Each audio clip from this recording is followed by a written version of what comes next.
You already know bluffing is an important part of your poker strategy, but how often should you be bluffing and what does a GTO perfect bluffing strategy actually look like? Let's talk about that today. Good morning, how are we doing today? My name is James Sweeney, aka SplitSuit, and today I want to talk about GTO, bluffing, and finding that perfect bluffing frequency. So let's talk about this overall. GTO analysis teaches us that there is a perfect balance between the number of bluffs and the number of value hands that we should bet in a given situation. This balance is referred to as a bluff to value ratio or just bluff to value. Having the perfect bluff to value ratio not only makes it difficult for our opponent to play against us, it actually makes it completely impossible for our opponent to construct a winning counter strategy. A perfect bluff to value ratio is the equivalent of always choosing every option in rock, paper, scissors exactly 1/3 of the time. But what does the perfect bluff to value ratio actually look like? Well, to understand this, we need to first lay some very important groundwork. Let's create a very simple GTO model. Assumption number one in this model is we're going to analyze a river situation. The concept of bluff to value ratios applies mainly to river spots anyway, so let's talk about this from a river spot as opposed to looking at an earlier street decision. On top of that, we're going to make this a heads-up situation with two players. The aggressor is going to have a perfectly polarized range, meaning that their betting range consists purely of value hands and bluffs that is perfectly polarized.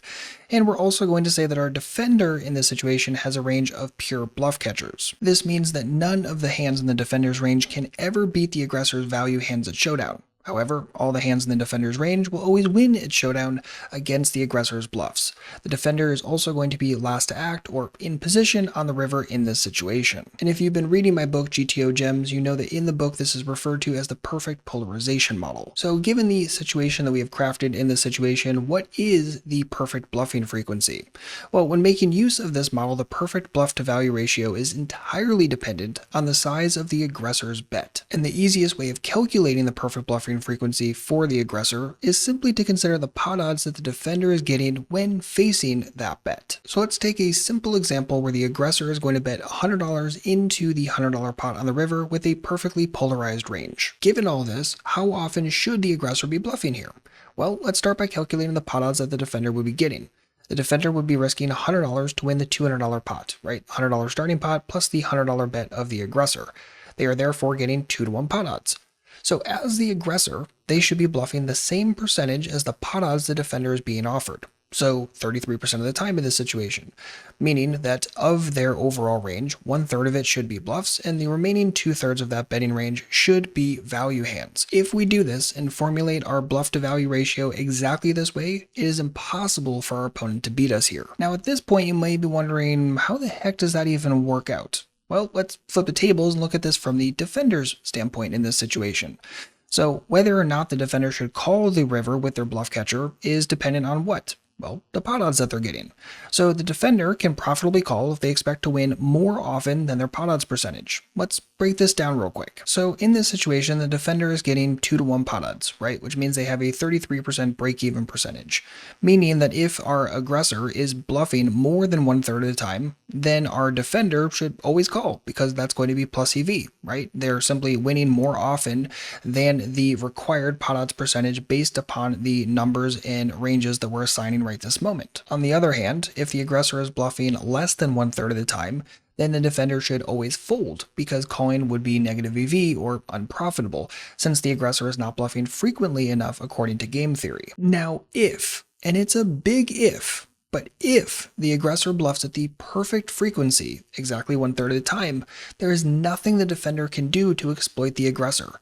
It is only if the aggressor deviates from the optimal bluffing frequency that the defender is able to generate an exploitative counter strategy, in which the defender either always calls or always folds. And if you still don't believe me, let's take a moment and tweak around with the defender strategy to see if we can change the EV in any meaningful way.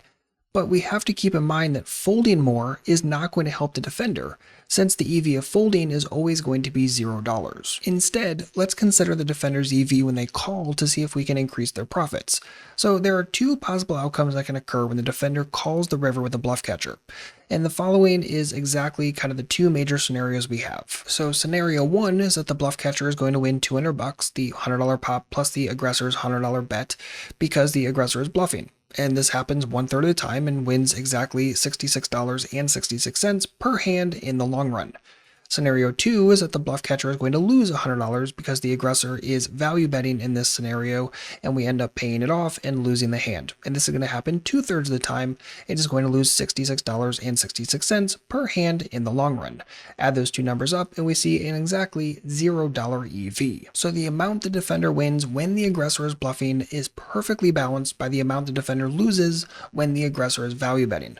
We have demonstrated perfectly that the expected EV of calling the river with a bluff catcher is exactly $0 in this situation. So in game theory speak, what's happened here is that the aggressor, because they have this perfectly balanced bluffing and value frequency on the river here, is that the aggressor has made the defender indifferent between calling or folding with their bluff catchers. No matter what the defender does in this scenario, their EV will always be 0. Even if the defender always calls, always folds, mixes up their calling and folding ranges arbitrarily, their EV is always going to be 0 because of what the aggressor has done to their own range. So this entire conversation leaves us with 3 major takeaways. Takeaway number 1 is that a good betting strategy should have a mixture of bluffs and value hands. Number 2 is that even with larger sizes, value bets should account for the larger portion of our overall betting range. And number 3, the GTO bluffing frequency for the aggressor is the same as the pot odds percentage offered to the defender. And for the record, there's a whole nother conversation we could have on top of this when it comes to looking at the exploitative side of crafting this kind of frequency. But for now, we're going to leave it right here. Now you know what to look for when you're coming at looking for a GTO bluffing frequency, understanding what goes into it and how you can best derive it. Again, really looking at the pot odds that the aggressor or the bettor is giving to the defender is going to be the first starting point in this conversation. And if you're interested in going further on all of this, definitely make sure to check out my new book, GTO Poker Gems. It's available now on Amazon, or you can pick it up today at redchippoker.com/gems. Again, redchippoker.com/gems. Pick up your copy today and get started and really understand GTO from an actionable point of view. Not just thousands of GTO charts and really no idea what the heck to do with them. We took all of our learnings from GTO charts and solvers over the years, distilled them down to actionable insights for you, and gave you something that is very concise and able to be digested and, more importantly, used when you're playing and crafting your own poker strategy. Again, redchippoker.com/gems to learn more and pick up your copy today, or search on Amazon if you want the paperback or Kindle version. And that is going to wrap it up for this video. Hope you enjoyed. If you have any comments or questions, please do not hesitate to let me know, or of course you can always join us on Discord, redchippoker.com/discord to join for free today. Jump in the conversation with over 3,000 players that love poker just as much as you do. If you need anything, let me know. Otherwise, I'll see you back shortly with a brand new video. And in the meantime, good luck out there and happy grinding.